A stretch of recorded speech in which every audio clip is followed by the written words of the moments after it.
But I remember like looking, at the view, Rwandan's view is incredible wherever you are. And I was like, when I come back, I'm not coming back as a tourist. I'm coming back to contribute to this country however I can.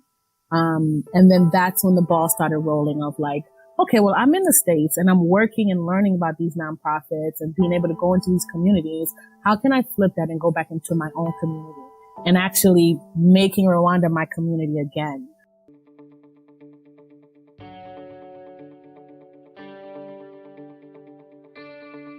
Thank you for tuning in to IPU Podcast, a show about business owners, philanthropists, and influencers from the African diaspora. I'm your host, Jay Tessie. Hello there, happy people. Welcome back to IPU. We're in a mini hiatus, aka spring break, which was much needed. But we're here, we're back, and I have my girl on. Special guest. I've known this chick for what seems like forever, 20 plus years. She is a founder of Heart of 1,000 Hills. She goes by the name of Nina Iliza. Some of her people call her Nina. Welcome to the show, girl. Thank you, Judy. It's so nice to be here. Thank you so much. Like great introduction. I know, right? But we're here now. Yes. We're here now. You're right. Let's stay in the present moment. So I'm going to pretend like I don't know you at all. Okay. So before we get into this interview, please tell our listeners who you are. Oh my goodness. Hello. My name is Nina Iliza. I am Rwandan, American. Ooh, that's a rush. Yes, I am born in Rwanda, raised here in the U.S. I started a nonprofit a few years ago, and that's kind of has been my baby that I've been nurturing these past few years. I like the summertime and the beach, and and I'm just a happy person. I think that's the best way to describe me. At least I try to be happy. And you are happy, but you acting like this is like eHarmony, like intro. I mean, hey, you never know. That's true. You never know. God works in mysterious ways, girl. Well, you know what? We will not work. We're gonna let God work. Oh my gosh, that's Nina. In a nutshell. So let's get serious here. Nina, I remember growing up, right? Like junior year of high school, everybody's like, talking about where are we going to college? What are we going to be? Da, da, da, da, da. Mm-hmm. And you like had your answers. Like you knew what you wanted to be. Like I remember you wanted to be a nurse and like without a doubt, you knew like that was your calling. I even remember you had like a little sticker in your car. I don't know if you remember that. Child. Future nurse. And I used to be like, dang, how does this chick know what she wants to do already? Because I was struggling at that time. And, from you knowing without a shadow of a doubt that you wanted to be a nurse to now being a nonprofit organizer and founder, and like, how did Heart of 1,000 Hills come about? Like, when did that switch flip? So that's interesting. And I don't think I've ever been asked that question. So you're right. And that's funny that you remember that. But like my junior year, I was set. Like I had a vision board. Yeah. I was vision boarding quite early before it was like the it thing. Like girl, and I was ready. Like I was ready. And then I actually did get into nursing school. And I was in nursing school. I struggled, but it didn't matter because I felt like that's what I was supposed to do. Mm-hmm. So I like broke my back, lots of nights crying. And nursing school, mind you, is hard, but it isn't that hard for a lot of people. So I kept questioning, like, am I dumb? Like, why? I was like, why is this why is this such a struggle for me? And I think it really did take me finding who I was, who I am, to realize, well, maybe that wasn't for me. And it's no surprise that, of course, nursing school was kind of well, pushed on, and not necessarily pushed on, but definitely encouraged by a lot of people. Right. That's the aunties and mamas. Like, yeah, well, that's why, of course, happy to know that I'm going to nursing school. So I was like, oh, well, I must be choosing the right path. Everybody else in the family agrees. But yeah, and it took finding myself, man. And that in itself was a journey. And it is a journey currently, like right now. that I'm still trying to figure out, myself and my path and kind of enjoying the journey, to the best of my ability. So I don't know exactly when the switch happened. I know when the switch happened when I didn't want to be in nursing school. It was really, really strange. Like I was literally in class sitting. This is so bizarre. I was sitting in the front because I always sat in the front because I really was like trying to pay attention. I was like, look, this should not be this hard for me. And I remember being in the front row and like randomly, this is so strange. Randomly, I just got up and left. Like I got up and left class, like mid class. Really? And then I was like, this is not it. This is not it. And it was so hard because then I spent a little time trying to figure out what was it. Mm-hmm. At this point, I was well in my 20s, I don't know, maybe 22 or something, mm-hmm. Well into my 20s. Okay. So I was in my young 20s. You know how you always feel old. Right. I felt like I should have known what I was supposed to be doing. And it was a real trying time not to know. But yeah, I felt something and I got up and I never looked back. And I don't know if that was I still don't know if that was the best decision, but I'm rolling with it. Wait, so like just that moment, something clicked in you and you were like, I'm done. And you just walked away, never looked back. Because I felt like there's no way I'm struggling this hard. Like I know struggle. I know hard work. But in a moment where you feel like, so I don't know if it was necessarily like a sign or a voice or whatever, intuition. And mind you, I didn't get away and like walk away forever. Of course, I did get out of the class, but of course I had to go talk to my counselor. Like, all right, now what? I didn't walk away from school. But I was like, forget this. I was like, nah, bro. I mean, I just know that this wasn't it. Right. And it's still to this day, I can't really explain it. I can't say it was because of X, Y, and Z. I just had that. I had that strong feeling like you are not in the right place. Mm-hmm. And yeah, that was kind of it. And then and then I switched, I switched majors and I just to graduate, I got, I did PR, public relations, mm-hmm. which I'm not using today. Well, I guess when you do your own business, you use everything. Right. It's actually work that I studied PR. And then I never worked in there. And then I started kind of going down the nonprofit field or path or whatever.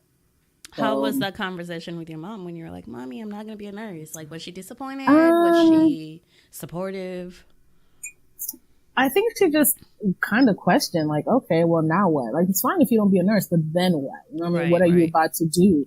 And I didn't have the answers then. And if I remember correctly, this seems like ages ago, I did what I could to finish school. And, I moved to Texas for a little bit. Yeah. I remember that. And that's when my nonprofit, like passion happened. I wanted to get out of the Midwest, as most people do, until you get out and you're like, actually, the Midwest is cool. I wanted to get out of the Midwest. I wanted to get out of the cold. So I went to Texas, worked for a nonprofit. And then I realized like, oh, wow, this is, this like giving back thing. Being able to do it for like, work, like have it being ingrained into the mission of whatever company you're working with. Mm-hmm. Like this is kind of cool. And then I started that. And I think she was pretty supportive. My mom she's pretty cool. Shout out, mama. I think so too. I think she's always been like that, open-minded. Yeah. She has actually. I appreciate her for that. So, okay. Fast forward, you get your PR degree. You moved to Texas, which I remember it was crazy for you to do that because you were like moving to like a random place. Girl, you were gonna like I know nobody. Yeah, and I was like, why are you doing that? But you've always been so adventurous, so it was like, okay, that's cool, I guess. So while you're there, you pick up this passion, and you decide to start your nonprofit in Rwanda. You hadn't been there in forever. You were basically American. So you can't tell me that decision was easy. Like, walk me through that. So, man, oh man. I don't even know how to get into this part. So in 2011, I had an opportunity, because also it takes a minute to get like your paperwork. I didn't go to Rwanda because I just wasn't a citizen for a good minute, like, to be honest. Right. So, finally getting to that stage of, being that nice little blue passport. I was able to go back home. Mm-hmm. And when I first went back home, I went with some cousins. It was my first time in 17 years. 17 years. That's and bad. When I left in 94. Well, a little bit after. So I was there for that. Mm-hmm. And it was a very, traumatic time. Yeah. It was very hard to be there. It was definitely an emotional roller coaster, being able to like know what had happened, but then being able to see kind of like, you know, the progress that the country had. And even though I was quite young, like, and that's the thing. When I left with all these memories, right? And I didn't have time. I never dealt with them. But like those 17, I never dealt. Who am I going? Who do I, you know, who am I talking to? My family's not talking about it. I'm not about to just pull up with my friends and be like, yo, guess what I've been through. Wait, so how old were you when you left Rwanda? I left when I was 8. Okay. So you definitely remembered everything. Yeah, I remember a lot. And so I went back as a visitor, right? I went back as a tourist, right? Because I was with my family and we were driving to hotels and eating out and like going to, at the time, oh my God, there was some like club in Milkaline at the time. I don't know, girl. But like partying it up, like, you know, like a real so tourist. It's vacation. Right. It was a happy time. And I remember like one of my few last days, like I'm such a visual person. I remember, like I could tell you what I had on and who I was sitting next to when I had this thought. But I remember like looking, you know, at the view, you know, Rwandan's view is incredible wherever you are. And I was like, when I come back, I'm not coming back as a tourist. I'm coming back to contribute to this country however I can. And then that's when the ball started rolling of like, okay, well, I'm in the States and I'm working and learning about these nonprofits and being able to go into these communities. How can I flip that and go back into my own community and actually making Rwanda my community again? So that's where the idea really came from. And that year, I mean, I took off. I was like, all right, what does this mean? What does this look like? In what way can I help? And started really digging deep into the kind of the impact that I might want to have on the country, but also being willing to let it impact me as well. So yeah, that trip back was life changing without a question. So yeah, it was hard. I'm sure. Because I mean, it's almost like you were forced to deal with this trauma like head on. You know what I mean? Like it wasn't like, oh, you eased into it. You just went back. Something had suppressed for 17 years, and then now you have to face it, and really not even have the right tools to do that. Because you know, we were just talking about that, like having mental issues, anxiety, and all that. Like nobody talks about that stuff. Even, I mean, it's almost like it's a hard thing to say. You know, like how do you introduce yourself? Like, hey, I'm a genocide survivor. Like, you know, that's not easy. Even saying that right now out loud was hard. And it's been, it's 25 years now, right? And it's something that people have more knowledge about, but just because you have the overall knowledge doesn't mean you can grab everybody's experience. And my experience is my own. And for me to talk about it, will always be difficult. It might get a little easier, less I'm not crying. That's a big plus right there. And hopefully, you know, as the years continue, I'd be able maybe to introduce myself as that, because that is my story. Right. So yeah, I don't know what the tools are. I've tried them. I've tried them all. Well, I've tried some. But it's a process. So do you feel like going back was a way for you to, was somehow like a healing process for you? It started the process.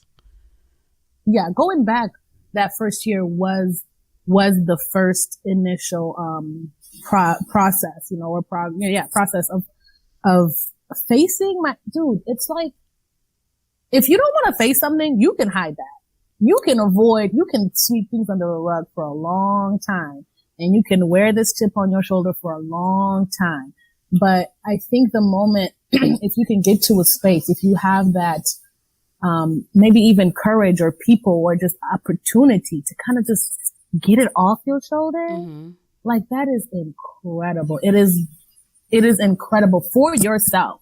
It's not even having to say, maybe even getting in the mirror and saying it for yourself. Cause not only did I not talk about it, I didn't talk about it to myself. I didn't face it myself. And that I definitely think my life would be different if I had, different resources or even the knowledge to know that I did not have to carry this weight. So, yeah. Do you think that culture played a big part in you not dealing with it? You know, I don't necessarily think it's culture per se, but I think it's, well, for one thing, nobody talked about it in my family because we all went through it. Right. So how are we going to talk to each other about it? We don't have the answers, you know? Mm-hmm. And I really, really think it's important, yes, to discuss among each other, but to seek actual help, like real professional help. And I know some people who are still like, what is that? What is that going to do for me? But like, you don't know until you try. At the very least, try. But I think it really was, one, I wasn't going to ask anybody because I don't want to trigger them as well. You know, like this is something we all went through together. And even to this day, it's really, it's a hard topic, right? Especially right now, how like timely of this interview for it to be April, right? And that's like, that is the basis of my nonprofit. That is the root. It was really 110% me wanting to connect back to Rwanda. And I felt like that was the best way, in my opinion. And not only going back home, but being home, you know? So yeah. I mean, honestly, when I heard that you were going back, I was like, how is she going to make it? Not like you can't make it, but like for the longest, you were so American. You know what I mean? Like you were just like an American. You just so happened to be born in Rwanda. But then you moved back. Not only did you move back to start the nonprofit, you actually like, it's not like you were staying in this fancy hotels or whatever, like hanging out with the diaspora. Like you were with the people, girl, like living that rural life. So, I mean, tell me, like that had to be nerve-wracking for you. Yeah, it's interesting how I keep saying like, man, that was challenging. This was challenging. And it almost seems like all of it is challenging, which I guess it is, right? It's like, wait, when did we get to the good part? So moving back, so it's funny that you say I was American, right? Because even around you guys, so, you know, I came here when I was quite young. And but I've never felt American. I remember being like maybe like third grade because I obviously did more schooling here than I did there. I never actually learned to like read and write Kinyarwanda there, so I'm pretty proud of the knowledge that I have now. I'm proud of you too. Thanks, babe. I remember that I was like me and Jill were the only like black people in ESL classes. We had to go to ESL classes, and so that alone made me feel less American. Right. Why am I here? And as we continued, I was always, people ask me where I'm from, and you know, even now it's hard to answer. That's the hardest question. Like, what do you mean where I'm from? I mean, where I'm from?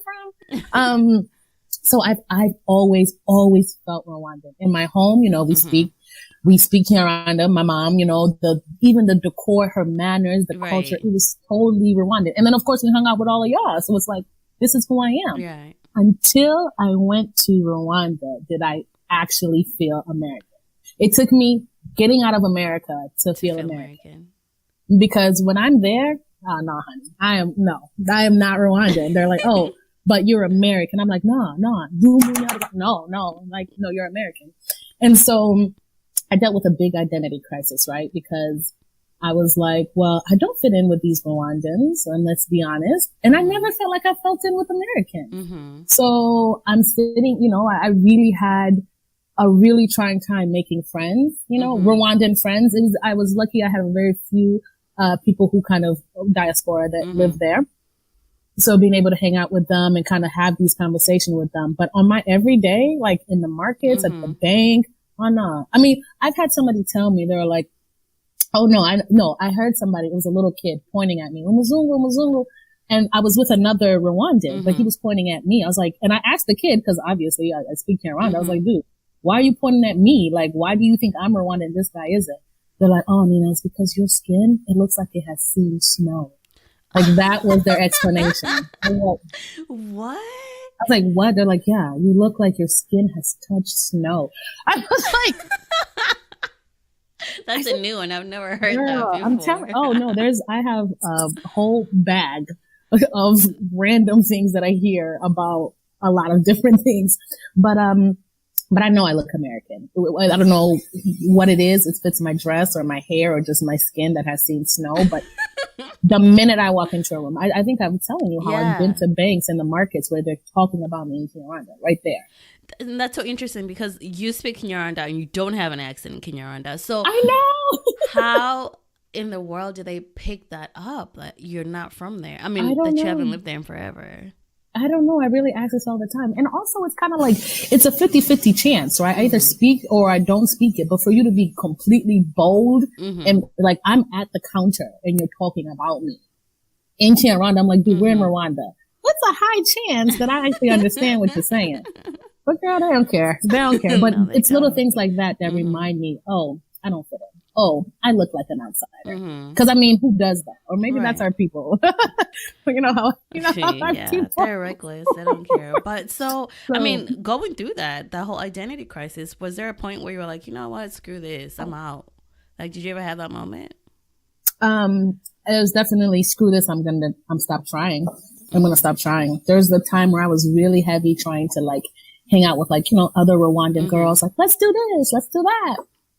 Wow, it just never clicked, man. You're sitting at a table and it's kind of like, wow, we don't go together at all. Like, we have nothing in common. Yeah, and then that's not all of them. And this isn't everybody's experience, right? Just my experience is I got to the point where I was like, look, I don't need to be either or. I am who I am. So, and that's where I am now. That's where you found your piss. Cause there's freedom in that, when you accept yourself for who you are and stop trying to pick a side, because both worlds have created you. Yes. So you can't deny one. And no, it was a challenge. It took me, my first time, oh my God, really, girl, it's just so many things that do remind me I'm not Rwandan, and I don't know kind of like the lay of the land. There's some things that people are like, you can't do that. And I'll be like, why? Even in the language, it's just small things that do remind me like, okay, and it's fine. And it's actually great. I have these two experiences that have mended me and, molded me to become the person I am. And that's Gucci. It's fine. Wow. So going back to A Heart of 1,000 Heals. Yes. After your great experience or great like it opened up a lot of wounds and made you realize you had to unpack them, and you can only do that in Rwanda. You come back, like walk us through that whole journey. Like when you said, okay, I'm going to do this. You obviously had never founded a nonprofit before. Right. So, first one. Yes. So where did you even go for help, the nonprofit, it started and it still is very much a passion project. A lot of people, this is interesting. I don't know why it's so hard for me to even talk about stuff. So this is how it all happened. Actually, I remember this. When I was in San Antonio, this kind of leads up to my trip, right? Okay. When I was in San Antonio, we were playing a game of like, you guys, people might know this if they've seen, what's that movie? Like Freedom Riders, where it's like, go on this side if you know somebody who's been shot, or go on this side if you've been this, right? Like pick a side. There's a name for this. But anyways, I will never forget this man. His name is Charlie Rose. He was leading the questions. And the question was, go on this side if you're adopted. And these people who I was with didn't know me, right? I didn't really know them. And even the people who did know me don't really know my backstory. And that I am adopted, right? Like my auntie adopted me. It's not a, unfamiliar story in our community and after, the aftermath of 94. So, but that's not something I wear on my sleeve, right? A lot of people don't know that. But my mom now is my birth mom's sister. And when I was asked if I was adopted, immediately I said, if I say I am, then I almost feel like I'm not honoring or claiming the mother who adopted me. If I say, who raised me, right? Because, I'm adopted. And then if I say I'm not adopted, it's like I'm completely erasing the memory of my birth mother. And I've never in my life, I was mid 20s, and nobody's ever asked me that question. Of course, because who walks around and be like, yo, are you adopted? Are you adopted? And that was the purpose of this game, right? Because adoption still is a hard thing to talk about, especially in this case, right? And so he asked that question and I froze. I froze still. I literally saw things moving around me and I never moved.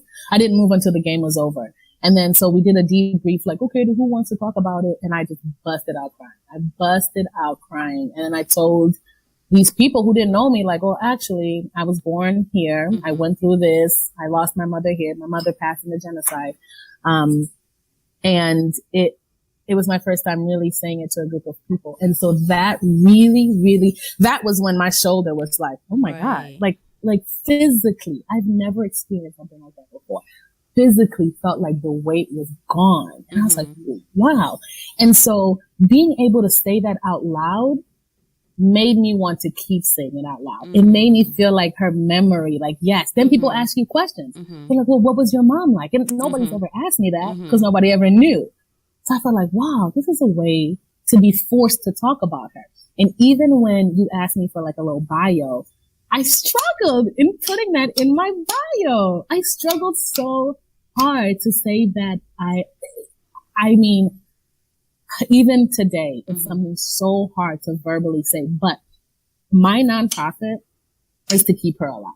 My nonprofit forces me. If somebody asks me, why did you start a nonprofit? Oh, well, my mother passed away and I want to honor her. Like that's a hard sentence that's taken me 25 years to say. And I never want to take away from how blessed I am for how I was raised, how it's kept in the family. I'm still surrounded by my blood family since my auntie raised me. And that is such a big blessing, but I don't want to, just because it's a blessing doesn't mean there wasn't any pain. And I think I struggle that with sometimes, like I struggle to feel and accept my pain because I was like, oh, it could be worse. Oh, well, such and such went through this, but my pain is valid, you know, and I need to be able to accept that to heal from it. Right. So that's where the nonprofit came in. I know there's a little backstory, but that's where my nonprofit came in, and being able to people be like, all right, well, write us a bio. Why did you do this? What is this for? And so being able to go back and kind of being in the moment, the places I was, you know, I went to our old house that we lived in. I went to the places that we sought refuge during the genocide. I talked to people there who still remember me as a kid and my birth mom. And it still is very much a healing process. They're still there today. I still go when I'm in Rwanda. And I feel like this is all rooted in my nonprofits. So not only is it for my healing, but I'm also finding a way to help give maybe that opportunity of healing and changing the narrative, right? I think for a long time, and this is something I think I might have wrote, a long time I was a victim. A long time I felt so sorry for myself. And then it really just had to be like, well, what if I didn't? What if I saw like it's that simple? What if I just stop? Honestly, it's crazy how it's so simple. Our mental and our psyche is crazy. I literally was like, well, instead of being, you know, sad and being a victim, what if I was a victor? What if I survived for a reason? And what if I did something about that? And so that's really, really where my nonprofit is rooted. And that's like the focal point, right? I want to help people change their narrative. Just because you are from X, Y, and Z, or maybe you've had this and this, doesn't mean that has to be your story. You can own that. Like, own your story. Don't let somebody else write that for you. And so that's kind of like, you know, some of the things that we want to work through in our mission with the kids. So I don't even know if I answered your question. Actually. No, girl, you did. And more. Like, oh my gosh, you just took me to church. Like, you just said so many gems in everything you just said. Sorry. No, thank you. Thank you for sharing that, because I feel like this is the first time you've ever actually opened up about that. Hello world. Yeah, I know. No, I'm dead serious. Like, it's still hard today. Like, the fact that I'm not crying is so important. Like, losing a parent, I mean, Nina, right? Even if you do cry, though, it's okay. Right. Yeah. Right. It's okay to allow yourself to feel the pain and just let it pass. Because I don't know, for some reason, like, our culture makes it seem like crying means you're weak. And I legit remember my sister was crying at my mom's funeral. I kid you not. And this lady had the nerve to tell her, don't do that in public. It, like, what? I can't even, like, I can't cry at my mom's funeral. Right. I like, when should I cry? Like, you know, and that's why I asked you that question. It was culture a big part of why you weren't opening up? It's because they teach you to be put on this mask for the world. Oh, it's all about appearances. It's all about appearances, which is so bizarre. Because at the end of the day, if we're all putting on masks, you know, when do we start healing? Because then we're just broken people just walking around pretending to be okay. So I'm super proud of you for getting the strength. I know it wasn't easy. Like, no, it wasn't. Getting the strength to work through it. And not only that, finding a way to change your narrative and also keeping your mom's name alive. Like, I'm sure she would be super proud of you right now. And, you know, okay, now that you brought up the whole adoption thing, I feel like a lot of kids that are adopted struggle with, like, okay, if I don't talk about my birth mom, then I'm making this mom happy. And that's not the case. Like, you can still have both moms in your life, or, you know, talk about them. And I don't think that your auntie would feel any type of way. That was her sister. She still wants her legacy to continue. Yeah, I don't, you know, I think I'm so blessed, again, the fact that I'm still in the same family, right? That's a big thing too. But for a long time, I also didn't talk about it because this is not an uncommon story. Like, this is probably the majority. You know what I mean? Like, this is the majority in our country because of what has happened, right? And it's not taboo. It's not weird to talk about. I think the pain just really comes within yourself in accepting that that is your story, accepting that my struggle personally wasn't even so much about either parent. It was just like facing the fact that that's my story. And it really, again, it was just having to change that narrative. It's so crazy how powerful words are. Oh my goodness. I mean, it's literally the power of words, being able to be like, actually, I won't be a victim of this, or I refuse to be sad about this. Let's rejoice, you know? So yeah, words are powerful. You create with every word that comes out of your mouth. Yeah, okay, snap my fingers. Can I hear that? So initially when you started your nonprofit, it was to provide educational, like, tools, books, all of that stuff. And then you moved, you actually built a school. So things, I think also, sometimes people who are in things, like all of us who are in the hustle, really have to sit back and look at what you've accomplished. I don't do that. I don't think a lot of people do that for themselves, right? Because when I look back, I'm like, wow, we've done some things. Yeah. And we started by, it was started just so small. I look back sometimes in, like, you know, Instagram posts or like emails, because I need that. I need that to keep myself, like, going. Like, okay, let's see how far I've come. Oh wow, type of thing. Yeah, girl, we started off by just collecting a little few dollars here and there, and it was so important for me. Oh, this is actually really important. This is something I want to share. It was so important for me to never send money, right? I'm like, and it was so important to make the kids the focus point. So the money we raised, all of it went to the kids, and then I would, like, work for my own flight and stuff like that. Which, you know, for anybody running a business, always budget for yourself. Like, I don't know if I would advise that. Budget for yourself in whatever you do. But the first couple of years was simply to provide school supplies, uniforms, and shoes. School supplies, uniforms, and shoes. So we did that. And then, a couple of years later, for me, I found it really difficult to be abroad and trying to help Rwanda, right? Because I'd go in and this is what I'd never wanted to look like. I never wanted to look like I had the answers and I'm coming to save anybody, right? Like that white savior. Right. But that's really hard to do when you don't live there, when you're abroad and you're just come for a week with a check and you're like, all right, let's spend this. Hey kids, let's play together, you know? Right. Honestly, I started feeling some kind of way about it, but also because it's also a challenge to kind of keep up with both worlds, right? Like, even if we just think about the technology of getting on a phone call, that can be difficult sometimes. You know what I mean? Internet, time zones. So I started realizing I really needed to be on the ground. And then when we started building, I came back to the States. I was networking. I met this wonderful woman who I co-partner with now. When we're doing amazing things together. It's really good to have a team. I've noticed that. So together, her name is Priya Shah. Between the both of us, we combined our nonprofits together. We did a collaboration project, and that's how we built the school under Building Hope. So the idea is we came here, we raised money, and again, we absolutely work with the people on the ground, right? So we want to know, like, how much are the bricks? Let's go buy these bricks. Let's go buy, the cement. Let's go see who was working there. And we took a group with us, a very small group of just friends, right? It was just kind of friends of ours who wanted to be part of this.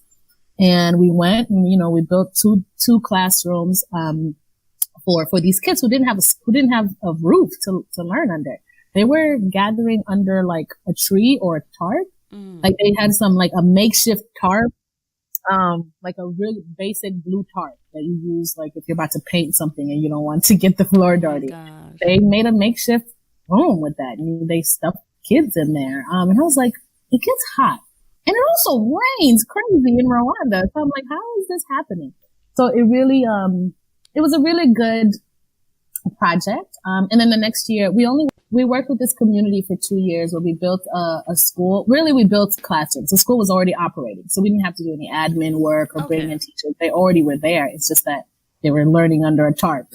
So we did 2 classrooms for them. And then we did some playgrounds so that they can have some active, purposeful play. And the playground was something the teachers wanted. Again, it's really important for me to go and ask the community and be in the community. I never want to be a white savior. But still, like, I never want to have that narrative of like, I just drop in for a week and I, just do this take and a then bunch I of go back to selfies. my life. Yeah. So yeah, the teachers were like, you know what? These kids love to play, but we really don't know how to kind of structure it. So we did some play, just some things they could do numbers on, they could jump on. And it's so, before they had the playground, and even kind of now, because kids are kids,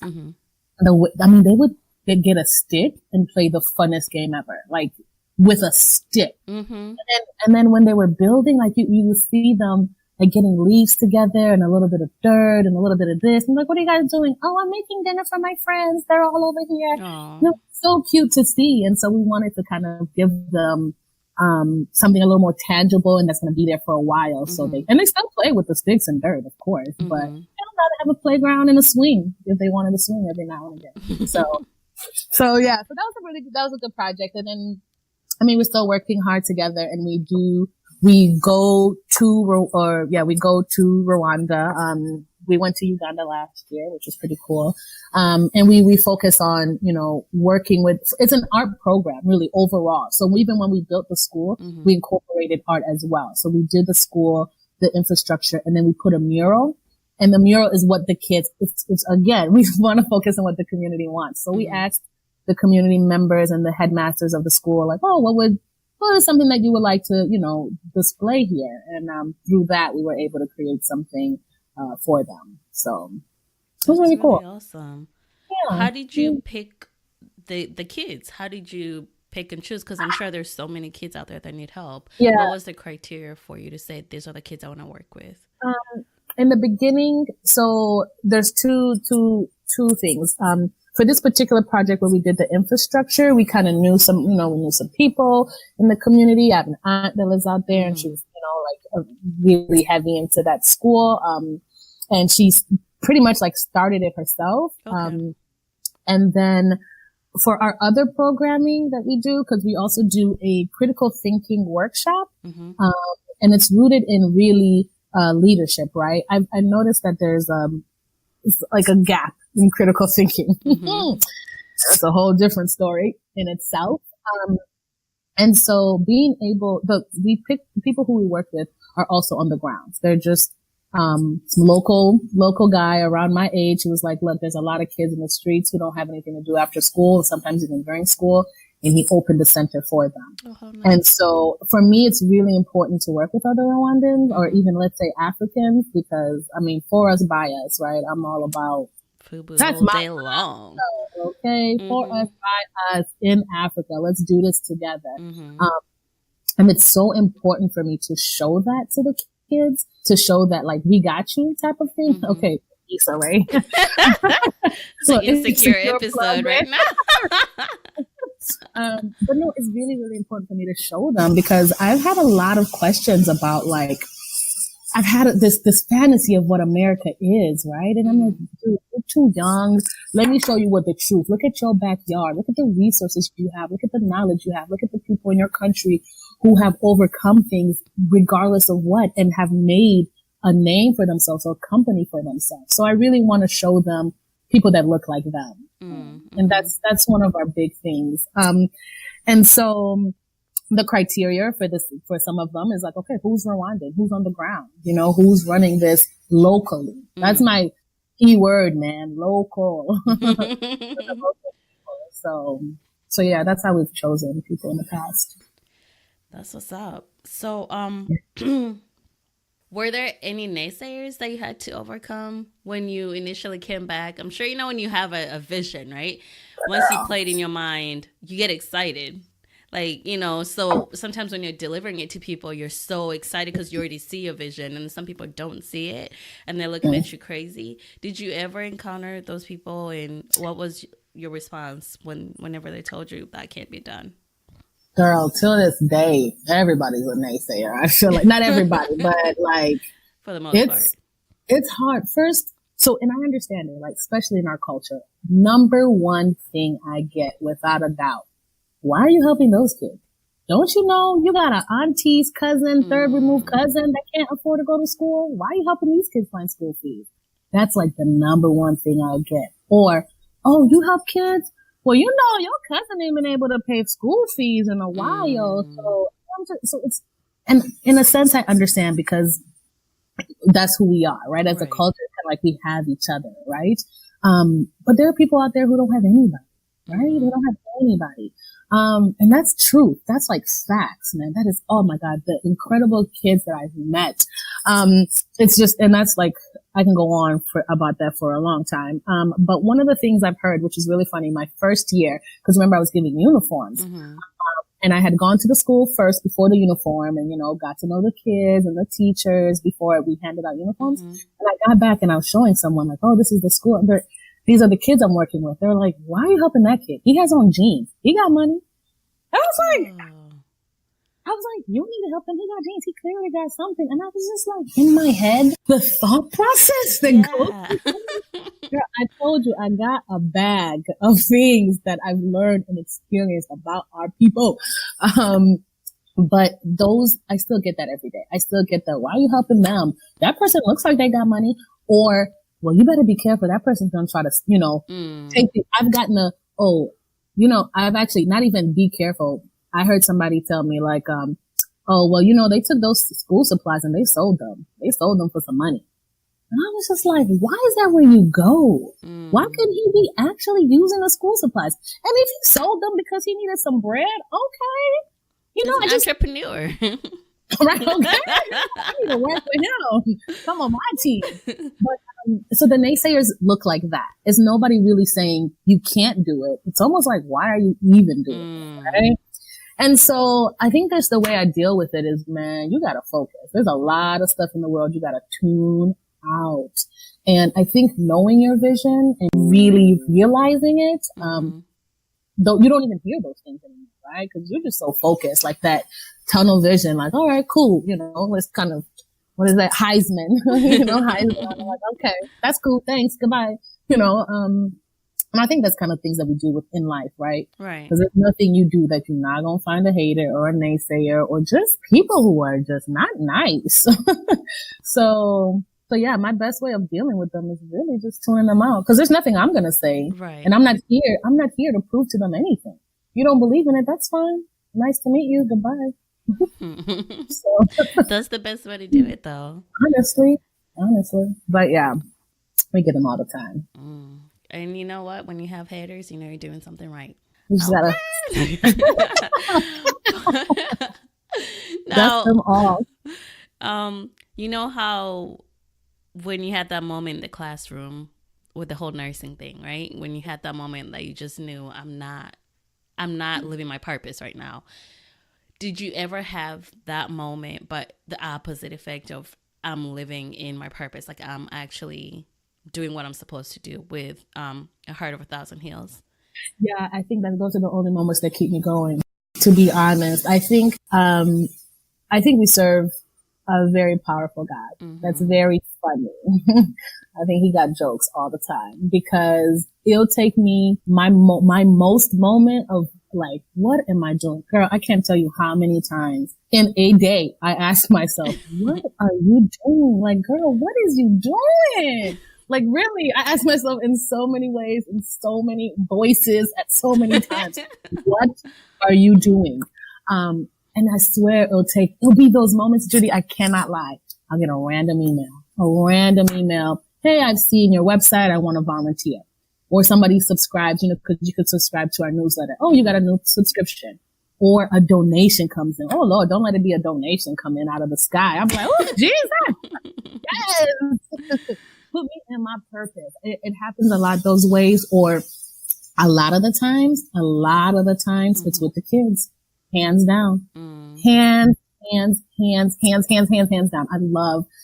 I love that day to day that I get, and that I get more now that I live there, or whatever I do. Live there part time. I don't know, girl. I don't live nowhere. But working with the kids one on one, and just their smile. They don't have to say nothing. Just them showing up and smiling.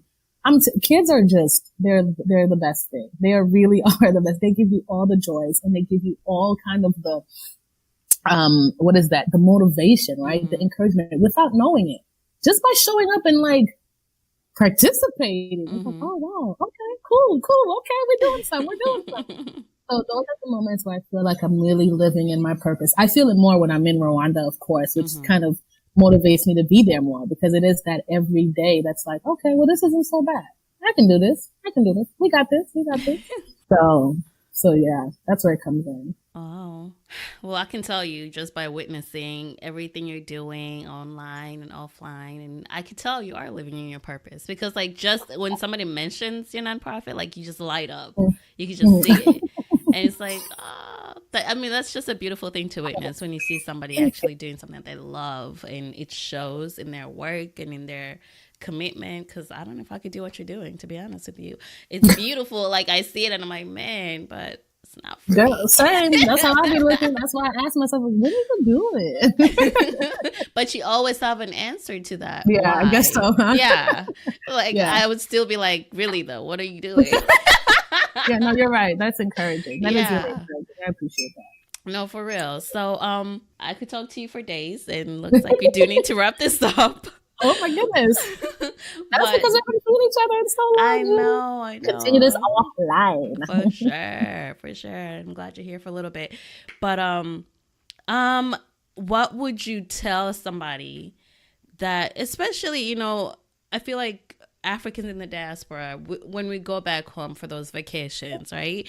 And we see a need, and we see that our people do need us. And sometimes you really do want to make a difference. But then, you meet so many naysayers, and you kind of just like discourage yourself before you even start. What would you tell those people that kind of want to do what you're doing, or something different, but just want to go back and give back, but don't know how to go about it? Like, what is the one thing that you've learned along the way that would help somebody else just get started? I think, you know what it takes? And I think I wish I would have maybe taken some more time. If that's wherever it is in the world that it is that you're wanting to help, take some time to be there. Take some time to be there, because one of the things, and hopefully this answers this question. I was speaking on a panel, and oh my God, actually you interviewed this girl, Judith. She works, oh my God, she works for the, oh my goodness, in Burundi. Oh, yeah. Yeah. She's a feminist. I did interview her. Oh, okay. Yes. So anywho, I was on a panel, and she asked me this question. She was like, well, something about, we all know about white saviors, but what about urban saviors, right? And I know that I went to Rwanda thinking like, oh, I look like these people. I speak their language. I know how I can help them. And I was absolutely wrong. It took me being present around the community, around the children, around the people, to really understand what they want. I definitely went in with my American mindset thinking, oh, this program will work and this program will work, without sitting and actually getting to know the kids. So whatever it is that people are trying to help, there is so much naysaying of like, where's that money going? Are they really helping? For you to be confident in that, you have to spend time with those people in any aspect. Sitting down, whether it's and I'm talking like one-on-one with these people, because you can research, the internet can tell you all kinds of things, but you'll never know until you sit and have a conversation with that old man to that young 5-year-old. Get to know the place that you're trying to serve so that you can do it authentically. I think that's the best advice. And it might take some, I don't know exactly what it'll take for everybody. It might take you sitting down and having, even if it's a Skype call or, whatever it may be.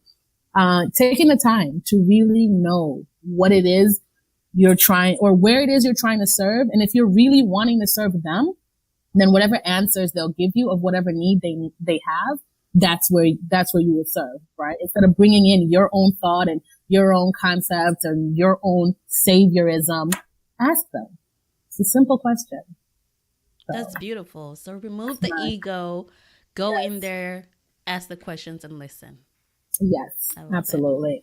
Absolutely. So, yeah. Nina, it was such a pleasure having you on the show. Come back. I know you're going to be doing major things. Oh, before we go though, how can we help? If somebody wanted to be a part of the Thousand Hills, how can they help? And where can they contact you? Yes. So thanks for asking. For anybody interested in literally just chatting more or wanting more, I'm such an open book, whatever y'all want to know. You can email us. We're at, the organization is Heart of 1,000 Hills, because Rwanda is known for its 1,000 hills. And that's where my heart is. So Heart of 1,000 Hills. And you can email me at info@heartof1000hills.com. You can go to our website at heartof1000hills.com. And because it's so long on Instagram, we can only be Heart of the Hills. So you can find us on Instagram, Heart of the Hills. Those are the best ways to get involved and keep up with all the things that are going on. Well. And we can obviously donate money on the website. On the website. Okay. Absolutely. Okay. And then Instagram leads you to the website. I got it all. She got it figured out, people. Wired to the website. So no excuses. Please go and support my girl. And, like we said earlier at the beginning, if there's a available bachelor that's listening. But I mean, for real though. No, I'm just kidding. I'm just kidding. But before we go, Judy, I want to thank you so much. I've been listening to you guys from day one, day one. And I think the idea is so awesome because we have, first of all, because you found all these people to interview shows that we are not alone. We out here struggling. So if we could do it, if we could do that together, unity is it's so important to me, right? It solidifies your different struggles and thoughts to know that you're not alone. So sometimes I just randomly scroll through and I'm like, oh, and I know that you've interviewed people who also are doing nonprofits and people who are being artists and people who are doing comedy, just all kinds of weird, outside of, our little box thing. Right. So that's what's up. Shout out to every single one of them because this is amazing. This is a great platform. So shout out to you guys. Thank you. Thank you so much. I know you've been supportive. Sometimes I feel like nobody's listening to this, I swear. And then people are like, oh, I'm like, you listen to our podcast? I'm so listening, girl. We listening. Thank you. Thank you so much for the support. And, I'm here for everything that you're doing. And you have an open invitation. Come back anytime. Build more schools, the future. The sky's the limit. Actually, the sky's not even the limit. Just your mind. Whatever you put your mind to, girl, you got this. Yes, appreciate it. For everybody listening, thanks for tuning in. Until next time. You've been listening to IPU Podcast. You can follow IPU Podcast on Instagram. If you haven't yet, please go to Apple Podcasts and subscribe, rate, and review this podcast. Join us next week for another inspiring story. Follow your passion. It will lead you to your purpose. As always, thanks for listening. Until next time.